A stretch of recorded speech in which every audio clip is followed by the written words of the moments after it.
Assalamualaikum warahmatullahi wabarakatuh. Perkenalkan, nama saya Aisyah Marsasani Supriyatno dari kelas 2A Psikologi dengan NIM 240701633. Di sini saya akan mempresentasikan resum tugas artikel penelitian studi kasus kenakalan remaja tingkat sekolah menengah pertama di Kota Sukoharjo.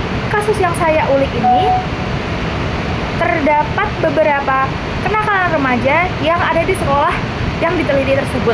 Yang pertama itu seperti anak-anak join geng motor, kedua itu anak-anak di bawah umur minum minuman keras, yang ketiga itu pembulian, yang keempat tawuran, yang kelima bolos sekolah, dan yang keenam itu adanya pencurian.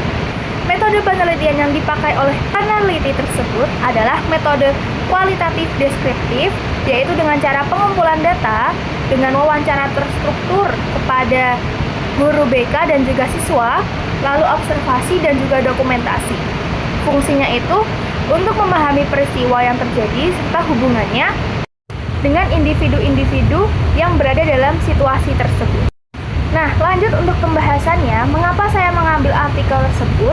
Karena dalam studinya, sang peneliti ini sudah melakukan observasi terhadap beberapa sekolah yang ada di Sukoharjo.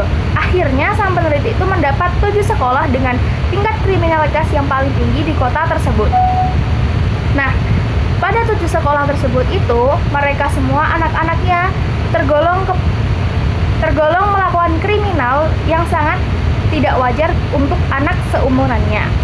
Nah, contoh kasus menyimpangnya itu seperti yang sudah saya sebutkan tadi pertama. Nah, pada kasus tersebut itu, kebanyakan kriminalitas yang terjadi itu dilakukan secara berkelompok karena cenderung remaja pada saat usia tersebut itu banyak melakukan hal-hal yang teman lainnya lakukan. Alhasil, remaja tersebut pun mengikuti apa kata temannya, yang dimana pada saat usia tersebut itu anak-anak cenderung untuk lebih dekat kepada temannya daripada pada keluarganya. Alhasil anak-anak pun terbawa arus negatif karena apa yang dilakukan dengan kelompok tersebut itu cenderung melakukan hal-hal yang menyimpang dari peraturan norma yang ada.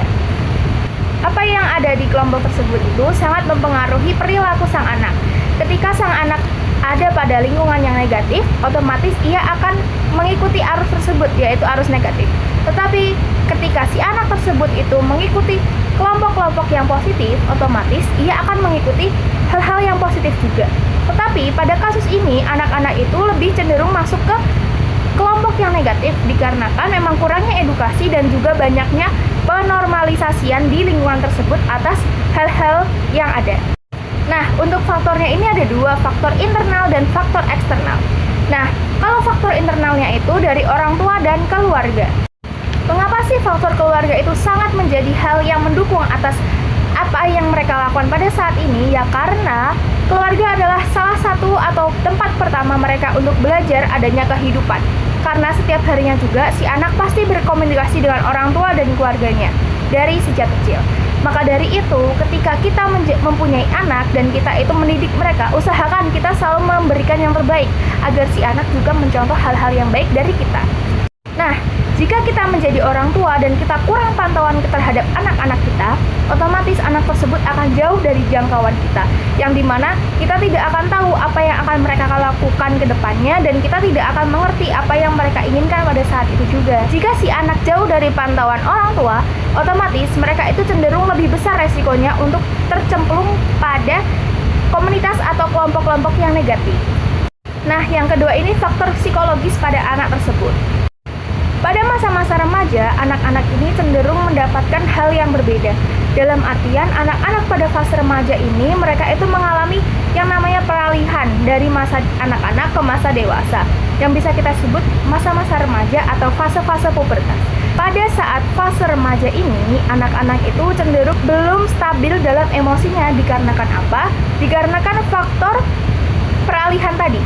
Nah, pada saat remaja mereka itu mengalami perubahan yang drastis dari tingkat emosi, terus fisiknya juga. Nah, pada saat hal tersebut terjadi, itu sangat berdampak besar pada psikologis anak. Dikarenakan mereka itu tidak tahu kok tiba-tiba badannya berubah, emosinya jadi berapi-api, kayak mereka tidak bisa mengendalikan emosinya dengan baik. Nah, hal tersebut itu membuat mereka ini frustasi, depresi, yang dimana kalau tidak ada pendampingan khusus atau edukasi untuk anak-anak remaja, untuk bagaimana sih menangani fase remaja ini, fase-fase pubertas dengan baik, otomatis anak itu akan terjerumus ke hal-hal yang negatif juga karena tidak ada edukasi yang baik dari kitanya. Nah, ketika anak menjadi depresi dan frustasi, otomatis kita sebagai orang tua juga harus bisa mengarahkan ke hal-hal yang positif, bagaimana untuk menangani hal tersebut dengan baik. Nah, yang kedua ini faktor eksternal. Faktor eksternal ini ada dua. Yang pertama itu faktor pertemanan dan faktor lingkungan. Pada fase remaja, faktor pertemanan sangatlah penting untuk mereka. Karena pada fase-fase remaja itu fase di mana mereka itu bisa mengeksplorasi lingkungan yang ada di sekitar mereka. Dari semuanya, dari hal-hal kecil hingga hal-hal yang besar. Ketika mereka itu tergabung pada suatu kelompok atau circle atau komunitas yang negatif, seperti pada kasus yang tadi, otomatis mereka akan menjadi remaja yang melakukan hal-hal negatif juga. Dikarenakan faktor pertemanan itu sangat penting bagi remaja, karena mereka ini belum tahu hal yang baik mana, hal yang salah yang mana. Otomatis ketika tidak ada pantauan dari orang tua, mereka akan cenderung mengikuti teman-temannya. Ketika teman-temannya ini melakukan hal yang buruk atau hal negatif, pasti dia akan mengikutinya juga. Karena mereka ini pasti merasa dong kalau misalnya apapun yang dilakukan dengan temannya ini terlihat keren, dan mereka cenderung ingin tahu dan ingin mengeksplor bersama. Padahal hal tersebut itu belum tentu benar adanya. Nah, lanjut ini ada faktor lingkungan. Faktor lingkungan ini sangat mendorong adanya hal-hal ini tuh terjadi dikarenakan ketika si anak dalam lingkungan yang negatif, pasti dia akan cenderung mengikutinya. Karena jika kita ada di satu posisi yang dimana itu kita menormalisasikan adanya hal negatif tersebut terjadi, otomatis tidak ada dong yang mengingatkan kalau hal itu tuh salah. Padahal kita ini sebagai remaja perlu banget loh untuk dituntun bersama untuk mengetahui mana yang benar dan mana yang salah. Nah, dari hasil penelitian ini bisa disebutkan bahwa bentuk kenakalan remaja yang ada di Kabupaten Sukoharjo berisiko berujung pada tindak kriminalitas yang lebih tinggi. Nah, lanjut untuk cara menanggulanginya itu, yang pertama menjalin hubungan yang baik dengan anak. Menjalin hubungan yang baik dengan anak ini bukan hanya sekedar komunikasi, kita juga perlu merangkul mereka dengan fisik. Bagaimana cara kita berkomunikasi dengan baik dengan anak, kita perlu memahami mereka dengan lebih baik lagi. Yang kedua itu tetapkan aturan dan batasan pada anak. Ketika si anak mengerti dan memahami aturan tersebut, otomatis kita harus memberikan reward. Dan ketika si anak itu melanggar peraturan yang sudah kita buat, kita harus memberikan punishment agar dia tuh jera dan dia tahu kalau kita melanggar, pasti kita akan mendapatkan hukuman. Tetapi ketika kita mematuhi peraturan dari orang tua kita pasti mendapatkan reward atau hadiah, yang dimana itu dapat membangkitkan rasa semangat mereka untuk berbuat baik dengan cara mematuhi peraturan yang sudah dibuat. Yang ketiga ini membiasakan anak berperilaku baik sesuai moral yang ada. Kita harus menerapkan hal-hal baik yang ada di lingkungan kita kepada anak sedari si anak kecil, agar si anak ini terbiasa untuk melakukan hal-hal baik yang bisa diterapkan di dalam rumah maupun di luar rumah. Lanjut yang keempat itu meningkatkan pemahaman tentang remaja. Nah, pemahaman tentang remaja itu bukan hanya kita mengedukasi remaja, tetapi kita juga sebagai orang tua kita harus bisa memahami bagaimana mereka bertumbuh kembang untuk selanjutnya. Nah, meningkatkan pemahaman ini ketika POV sebagai orang tua, kita itu juga harus bisa mengetahui bagaimana sih pada saat remaja kita harus nge-treat mereka seperti apa, ketika mereka sedang frustasi kita harus apa.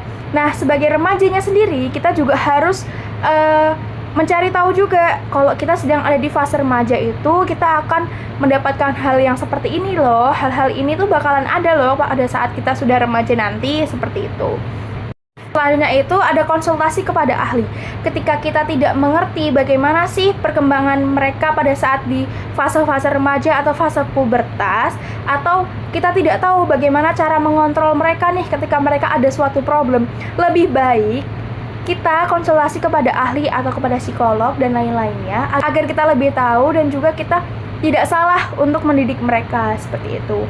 Yang keenam itu beri dukungan kepada anak.